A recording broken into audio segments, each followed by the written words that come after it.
할렐루야. 감사와 영광 우리 하나님께 올려드립니다. 특별히 다음 세대를 축복하고 신앙과 믿음의 양육을 다짐하는 교회 교육 주일 예배를 드리게 됩니다. 특별히 여러분과 여러분의 가정이, 자녀손들이 우리 주님의 은혜 안에서 크게 번성하고 성장하고 잘 되고, 한번 따라합시다. 나보다 더 잘 될 줄 믿습니다. 할렐루야. 나보다 더 잘 될 줄 믿습니다. 이 마음으로 예배하는 여러분 모두 한 번 더 따라합시다. 감사의 말을 하겠습니다. 축복하는 성도 되겠습니다. 예, 이렇게 하시는 모든 분들이 하나님의 은혜와 축복 안에서 더욱더 넉넉하고 또 풍성한 은혜 안에 있게 될 줄로 믿습니다. 이렇게 우리 모든 자녀들이 세상에서 성공했으면 좋겠어요. 모든 부모님들의 마음입니다. 자녀가 아프면 내가 대신 아팠으면 좋겠고, 자녀가 힘들면 내가 대신 힘든 편이 낫다 생각하죠. 이걸 한마디로 이렇게 생각합니다. 성공하는 자녀. 우리 자녀들이 성공적인 인생을 살아갔으면 좋겠다. 이게 아마 모든 부모님들의 마음일 것입니다. 그러기 위해서는 많은 노력이 필요하죠. 본인들의 노력도 필요하지만 부모님의 노력도 더 필요합니다. 성공을 위해 무던히 노력하는 것에 시간을 쪼개기도 하고 일을 나누기도 하고 그 일을 집중하는 것에 때로는 습관을 바꿔야 하는 일들, 상황에 맞추어서 최선의 방법을 찾아야 하는 일들, 결코 쉽지 않아요.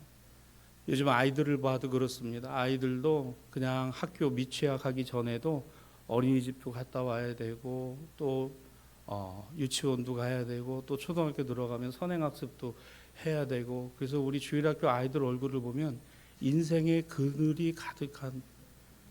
그래서 여러분, 우리 아가들을 만나면 어떻게 해줘요? 안아주고 축복해 주시길 바랍니다. 우리 아가들에게 힘을 내라, 너를 위해서 기도한다, 내가 좋은 날 오게 될 줄 믿는다, 이런 마음으로 우리 아가들 안아주시고 축복해 주시면 좋을 것 같아요. 참 힘들어요.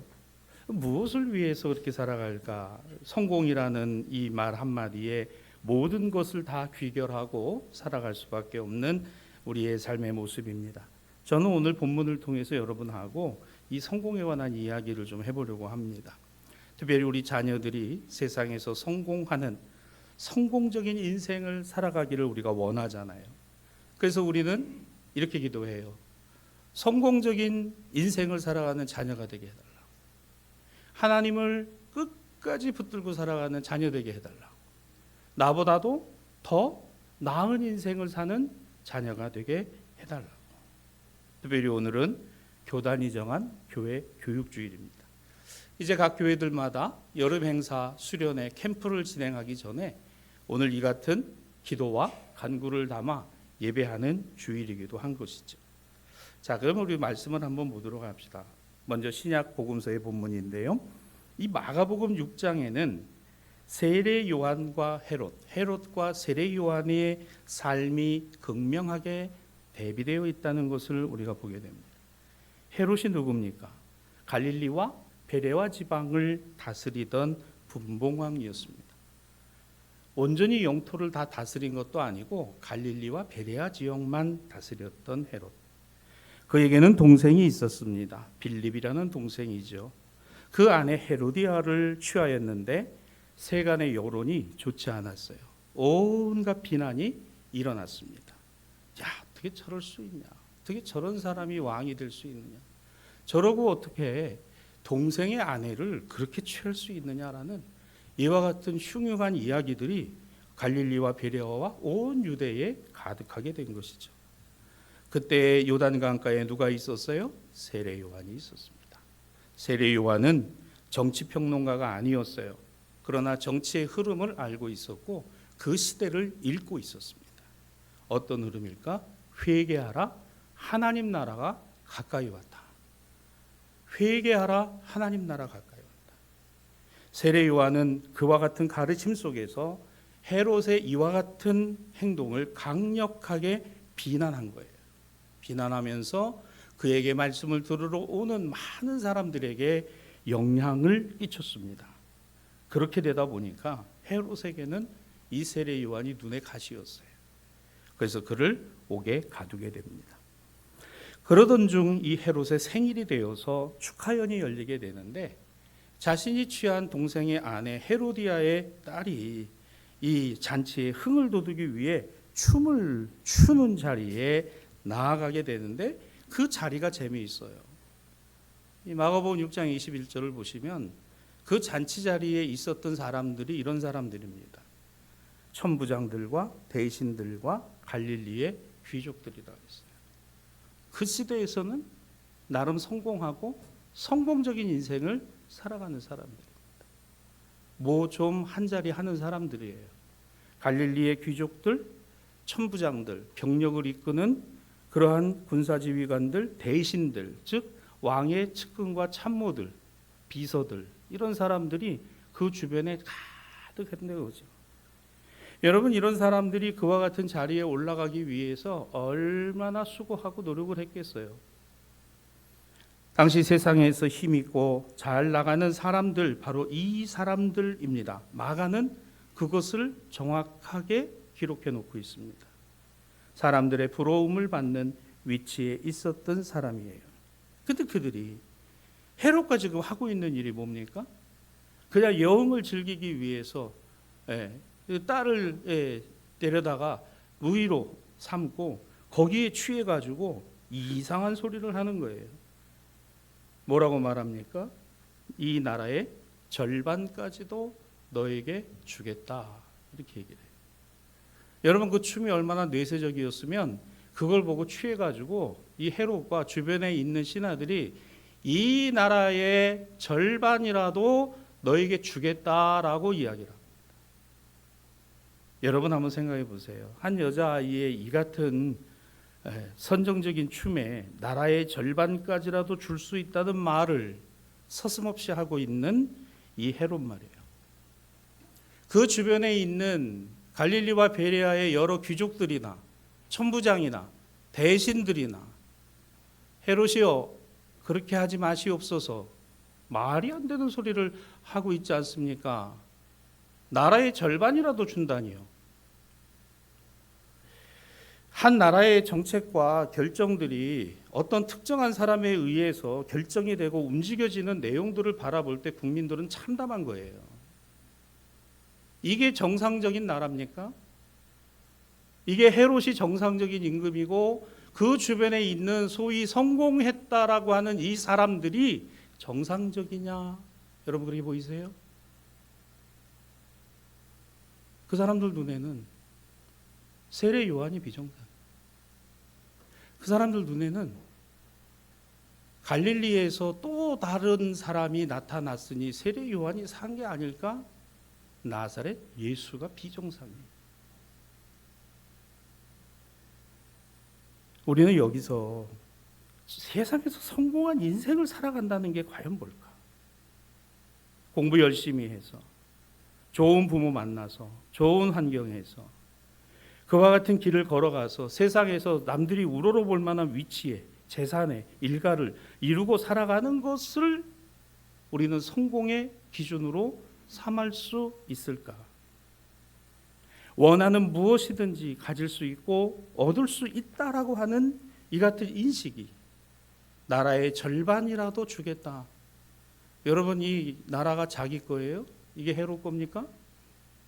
이런 생각과 이런 인식을 갖고 있는 사람이 임금이에요.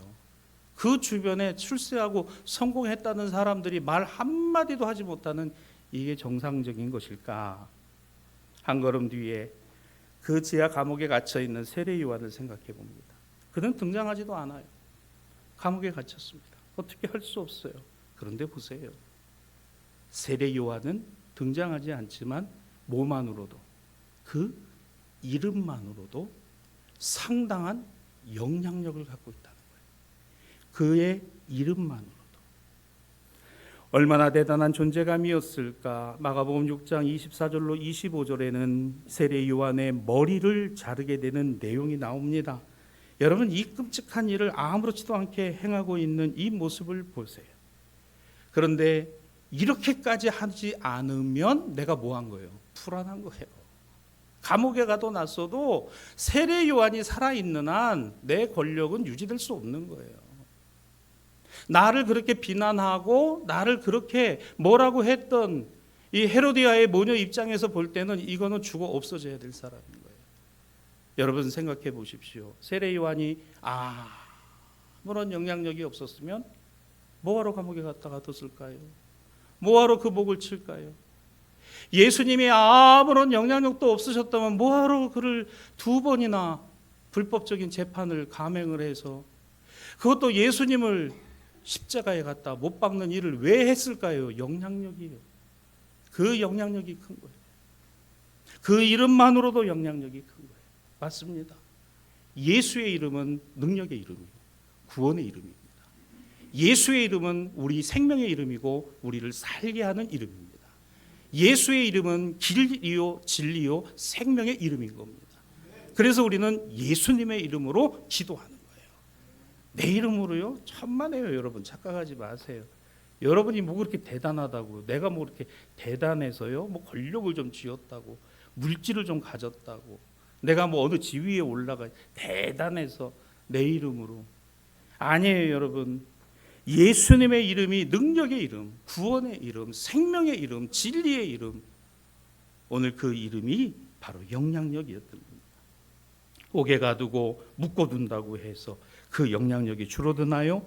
보이지 않는다고 해서 무시할 수 없는 파급력, 그 능력이 세례 요한 맞습니다. 그래서 마가복음은 오늘 이 말씀을 통해서 우리에게 헤롯과 그 주변에 있는 사람들만을 보지 말고 보이지 아니하는 옥에 갇혀 있으나 그러나 자유한, 그러면서도 그 이름만으로도 그 시대를 벌벌 떨게 할 세례 요한을 바라보라. 세례 요한을 바라보라.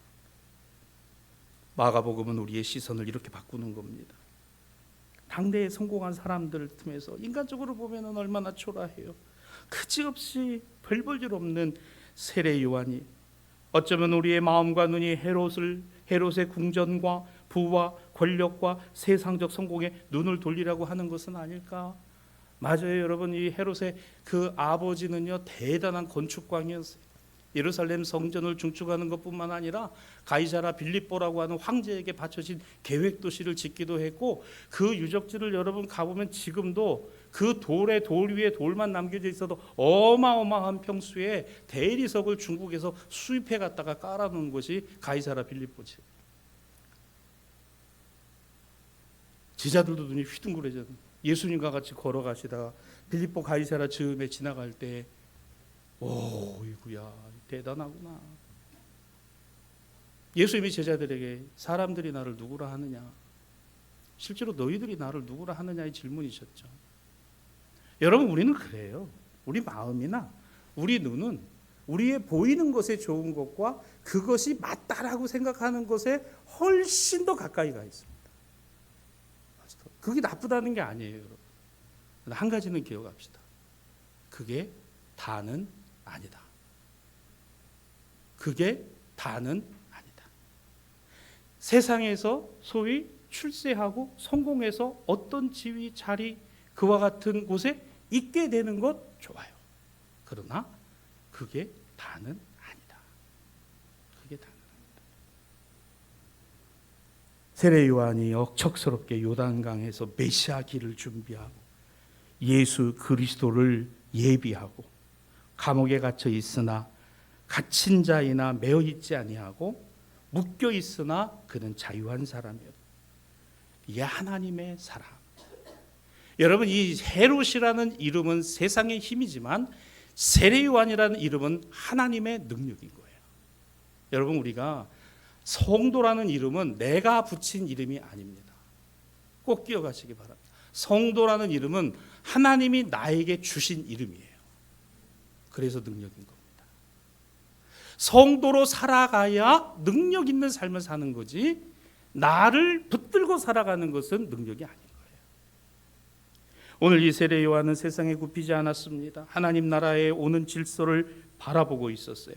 그래서 그 질서에 합당한 회개의 열매를 맺으라고 그는 외쳤습니다. 오늘 예배 시작 시편 24편에 여호와의 산에 오를 자, 그의 거룩한 곳에 설 자 누구인가?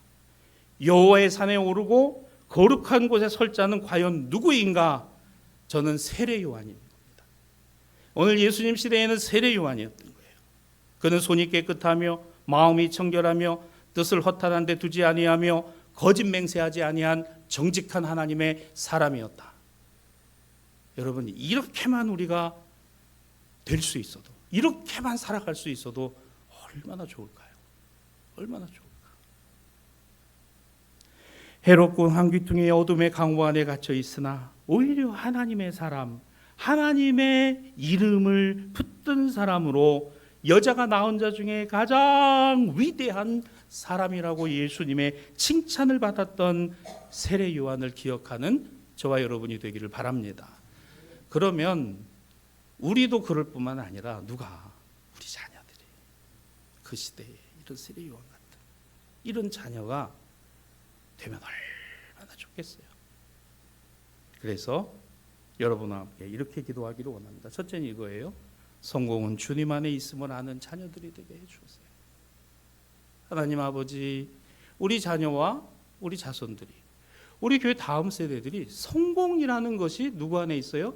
하나님 안에 있는 것이다 라는 것을 믿고 살아가는 자녀들이 되게 하여 주옵소서. 이 기도. 세례 요한은 오늘 우리에게 말씀 속에서 하나님을 향한 시선의 변화, 이게 회개입니다. 우리 안에 나를 빼고 그리스도로 채워가는 것이 이게 회개에 합당한 열매인 거예요. 그로 말미암아 우리가 가지가 되어서 나무이신 그리스도에 붙어 있어야 열매를 맺게 되는 거죠. 어떤 열매들이 나옵니까? 사랑, 희락, 화평, 오래 참음, 자비, 양성, 그리고 충성과 온유와 첫째. 그래서 이 모든 열매들이 우리 안에서 일어나게 되는 이유는 그리스도 안에 붙어 있어야, 주님께 붙어 있어야 되는 거예요. 내가 주님이 내 안에 계셔야 되는 거죠. 내 시선이 하나님을 향하여 고정돼 있어야 되는 거예요. 그러나 세상을 자꾸 돌아다 보면 하나님을 놓치게 되는 일들이 얼마나 많이 있습니다. 그는 하나님의 나라를 보았어요. 세례 요한은 말이죠. 하나님으로 성공한 사람이에요. 저는 우리 자녀들과 우리 교회 다음 세대들이 하나님으로 성공하는, 성공은 주님 안에 있음을 아는 자녀들이 되기를 바랍니다. 그러면 하나님으로 성공하는 것, 성공이 주님 안에 있음을 아는 것은 구체적으로 뭐가 있을까? 이게 오늘 구약 본문 사무엘하 6장에 나오는 누구예요? 다윗인 겁니다. 다윗은 헤롯 같은 임금이에요. 좀 다르죠. 옛날 사람이기도 하고 구약 시대의 임금이죠. 그런데 이 다윗을 보면요, 지금 이게 어떤 장면이에요? 헤브론에서 예루살렘으로 도읍을 정하고, 그리고 우여곡절 끝에 하나님의 언약궤, 그 말씀의 법궤를 옮겨오는 장면이 오늘 본문입니다. 여기서 뭐가 보이세요? 다윗의 마음인 거예요. 여러분, 그 다윗의 마음. 여러분, 교회는 성도들의 마음과 마음들이 이어져 있다는 거 아세요? 여러분, 그 성도와 성도들의 마음과 마음들이 누구를 향해 있는 거예요? 하나님을 향해 있는 거예요. 주님을 향해 있는 거예요. 여러분, 오늘 이 장면에서 다윗과 미갈을 비교해 보면요, 미갈은 다윗만 보고 있지만 다윗은 하나님을 향해 있습니다. 완전히 다른 거예요. 이 가치관이 다른 겁니다. 그러면 그리스도인은요, 가치관이 달라요. 속상하죠. 억울하죠. 답답하죠. 안타깝죠. 그래도 주님 주시는 기쁨이 있어요. 주님 주시는 감사가 있어요. 주님이 주시는 은혜가 있습니다. 주님이 깨닫게 하시는 긍휼하심과 사랑이 있어요. 이 아멘 하시는 분들은 진짜 그런 거예요. 이게 여러분, 여기서 다윗이 보여지는 겁니다. 이 사무엘하 6장에서는 하나님의 언약궤가 중요한 게 아니에요. 그것을 중요하게 여기는 누구? 다윗의 마음이 있다는 거예요. 교회요? 중요하지 않은 사람에게는 하나도 안 중요해요. 목회자요? 중요하지 않아요. 직분이요? 중요하지 않아요. 근데 뭐가 중요한 거예요? 교회를 세우신 하나님이 중요하고, 주의 종을 세우신 하나님이 중요하고, 성도가 되게 하신 하나님이 중요하고, 이게 중요해요. 여러분, 우리 가정이 안 중요해요. 여러분, 그게 왜 중요해요? 그런데 그 가정을 세우신 하나님이 중요한 거예요. 그러면 중요한 거죠. 여러분, 앞서 사울은 어떻게 했어요? 이 하나님의 언약궤 가지고 건방지게 거만해가지고 이거 가지고 전쟁터 나갔다고 홀라당 뺏겼어요. 그게 중요한 거지. 그 하나님이 중요한 게 아니에요, 사울은. 그래서 그의 시대는 그렇게 간 겁니다. 한 시대가 저물고 새 시대가 왔습니다. 사울이 잃어버린 하나님의 언약궤를 다윗은 다시 되찾아 예루살렘을 향하여 걸음하고 있어요. 하나님이 함께 하시면 하나님에게로 내 시선을 고정하고 살아갈 수만 있다면 그게 기쁨이요, 그게 감사요, 그게 인생의 성공인 거예요. 우리 자녀들이 이렇기를 바랍니다. 그뿐만 아니에요. 다윗은 실수했어요. 정말 잘해보겠다고. 여러분, 실수는 잘해보려고 해요. 잘해보려고 하다가 다툼도 일어나고 막 자기 주장도 하게 되고, 근데 빨리 깨달으세요. 하나님이 원하시는 거는 육선이 가득한 집이 아니라 화목한 집을 원하시는 거고, 하나님이 원하시는 교회는 다툼이 가득한 교회가 아니라 양보하는, 배려하는, 존중하는 성도들을 원하시는 거예요. 다윗이 그 실수 이렇게 깨달았어요. 사무엘하 6장 15절입니다. 어떻게 가져갔어요? 하나님의 언약궤를요? 매여 가져갔다 그랬습니다. 여호와의 언약궤를 매여 가져갔다. 그전에는 어떻게 했어요? 새수레에다 싣고 가다가 사단이 벌어졌어요. 잘하자고 새 거에다 하나님의 언약궤를 말씀도 아닌 그대로. 저는 우리 교회 회의와 모든 모임들이 이렇게 화평하고 화목하고 웃음이 가득하고 넘치게 되는 것이 너무너무 감사합니다. 왜 아멘이 안 나오죠? 잘난 척하지 말고 다투지 말고 싸우지 마세요, 제발. 뭐가 중요한 겁니까? 잘해보겠다고, 잘한다고, 좋아요. 다윗이 무엇없어 다른 생각 가지고 이 언약궤 그렇게 옮겨왔어요? 새수레에다가? 아니에요. 다윗이 깨달았어요. 다시 6장 15절 보세요. 여호와의 궤를 매여서 힘들어도 어려워도. 다윗은 그냥 권력자가 아닌 거예요. 다윗은 하나님의 주권자였습니다. 하나님 종이에요. 여러분, 우리는 하나님의 종이에요. 성도는 하나님의 종, 그리스도의 종인 거예요. 그리스도보다 하나님보다 앞설 수 있는 사람이 아니, 그 은혜가 아닙니다. 여러분, 은혜는 우리를 하나님 앞에 꿇게 하는 거예요. 우리 하나님 앞에 순종하게 하는 거예요. 다윗이 그래서 덩실덩실 춤을 춥니다. 너무너무 즐거워요. 너무너무 기뻤어요. 사람들 보라고 여러분 춤을 춘 줄 아세요? 아니에요. 사무엘하 6장 16절입니다. 다윗이 하나님 앞에서 뛰놀며 춤췄다 그랬어요. 하나님 앞에서 했다는 거예요. 하나님 보시도록 했다는 겁니다. 사랑하는 여러분, 나의 말과 나의 행함이 교회 안과 교회 밖에서 어떤 말을 하고 어떤 이야기를 하는지 하나님 앞에서 정직하고 바르기를 주님의 이름으로 축원합니다. 하나님이 보고 계신 거잖아요. 왜 그런 말 하시는 거예요? 왜 그런 마음을 갖고 있는 겁니까? 잘해보려고 그런 겁니다. 좋아요. 여러분, 우리 자녀들이 세상에서 잘 되기를 바라요. 잘 돼야 합니다. 그런데 하나님 없이 하나님 말씀대로 사는 것이 아니라 자기 뜻대로 자기 생각대로 살아가는 것을 보는 부모님들의 마음이, 그래, 너 신앙 좀 버리고 믿음 없더라도 세상에서 출세하고 성공하면 되지 뭐, 그 다음에 하나님 영광 위에 살아가면 되지라는 부모님 계세요? 아무도 없어요. 그게 아닙니다. 하나님을 향한 관점, 하나님을 향한 응시, 그게 다윗에게 있었다는 거예요. 미갈은 아니었어요. 미갈은 이거 솔직히 편치 않아요. 왜? 미갈은 사울의 딸입니다. 내 남편이기도 하지만 내 아버지 사울과 그리고 집안이 완전히 기울여 버렸어요. 다윗이 말합니다. 6장 21절입니다. 나는 지금 하나님 앞에서 하는 것이니 내가 이렇게 하는 것은 나를 택하사 나를 여호와의 백성 이스라엘의 주권자로 삼으셨기 때문에, 여기 주권자라는 말 여러 번 설명드렸습니다. 나기드라는 종이라는, 권력자 아니에요. 나기드, 주권자. 하나님의 주권 아래 있는 하나님의 사람입니다. 여러분, 우리 자녀들이 평생을 이랬으면 좋겠어요. 하나님의 나기드가 됐으면 좋겠어요. 하나님의 주권 안에 있는 우리 자녀들이 되면 좋겠어요. 얼마나 귀하고 감사한 일인지. 두 번째로 이렇게 기도했으면 좋겠습니다. 자신의 미래의 쓸모를 준비하는 자녀들이 되게 해달라고. 능력은, 힘은 하나님께 있음을 아는 자녀들일 뿐만 아니라, 그것이 성공이라는 것을 아는 것뿐만 아니라 이것을 왜 뭐 하는 거예요? 준비하는 자녀들이에요. 준비하는. 오늘날의 세상을 소비사회라고 그러죠. 다 쓰고 버리는 시대입니다.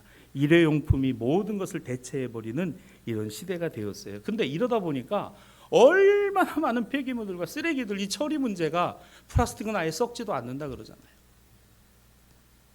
여기 얼마나 익숙해져 있어요. 그래서 요즘은 커피숍이나 이런 데 가보면 좀 할인해 주는 게 뭐예요? 내 그릇을 가져가서 여기다 담으면 할인해 줍니다.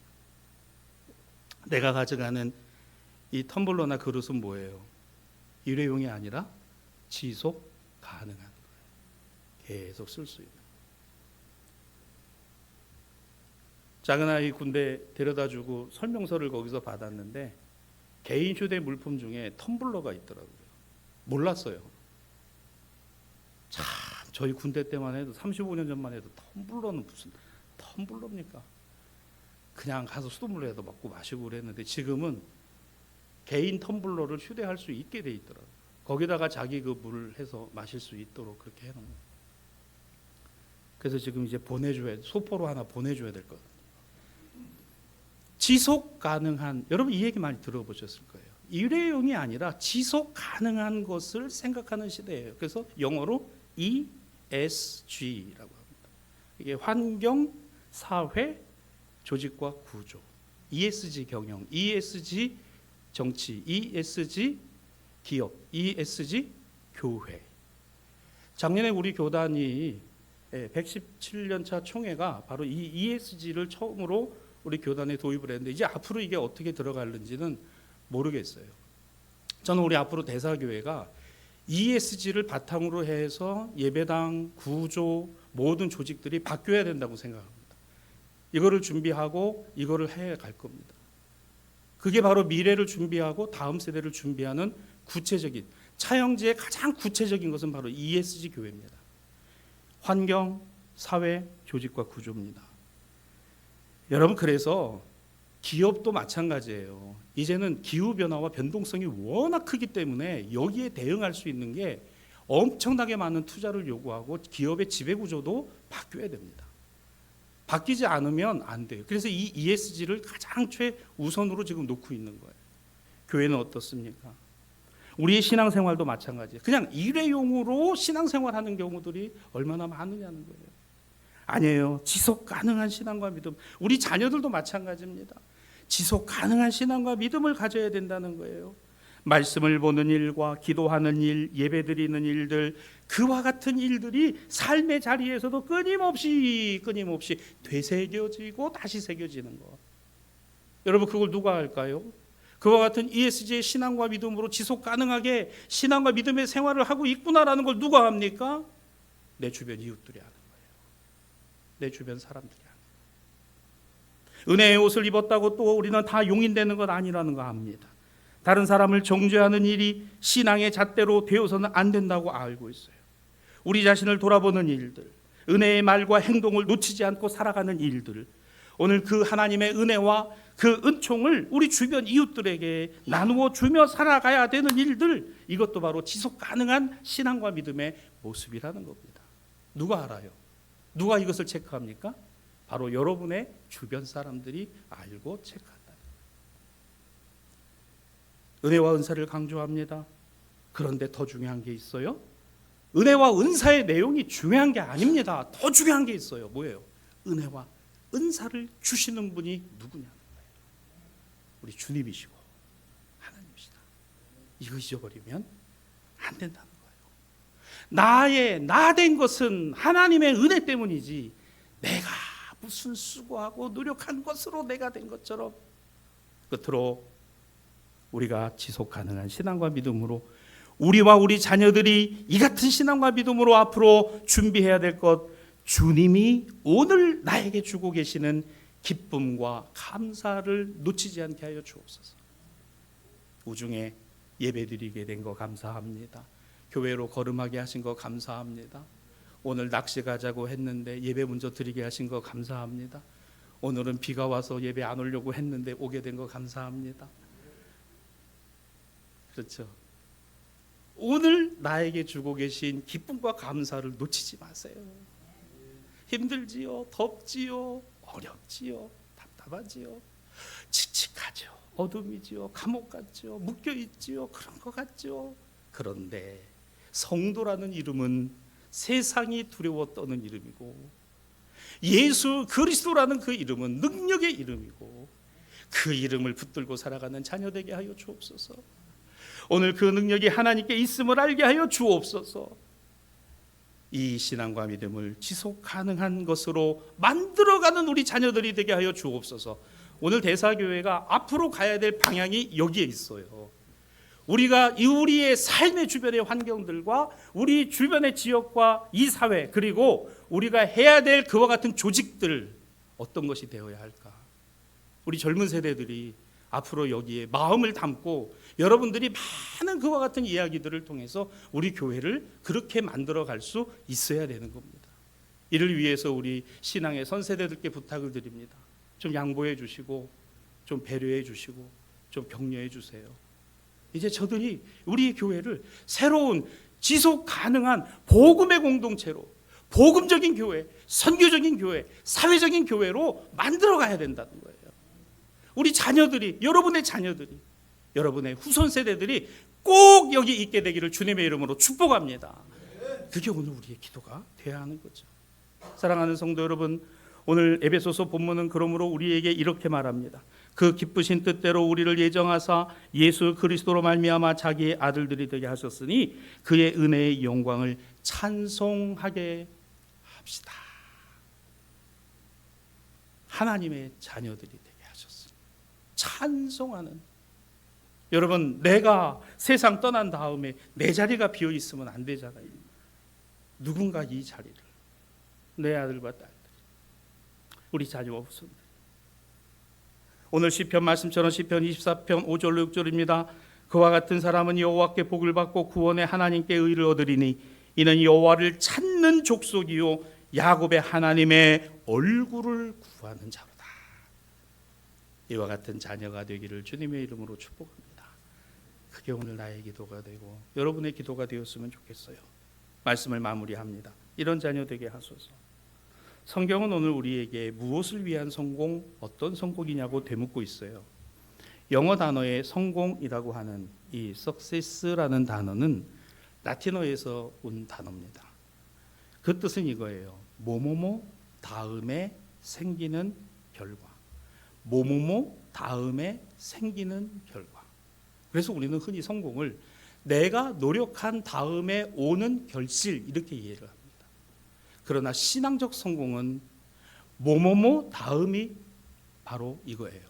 하나님으로 성공하는 겁니다. 하나님으로 오는 것입니다. 하나님으로부터 올 수밖에 없는 것입니다. 재물도, 재능도, 건강도, 우리에게 지혜도, 우리에게 은사도, 은혜도 하나님으로부터 오는 것이니 이것을 믿으면 성공입니다. 이런 자녀 되게 하소서. 저와 여러분의 기도 되기를 주님의 이름으로 축복합니다.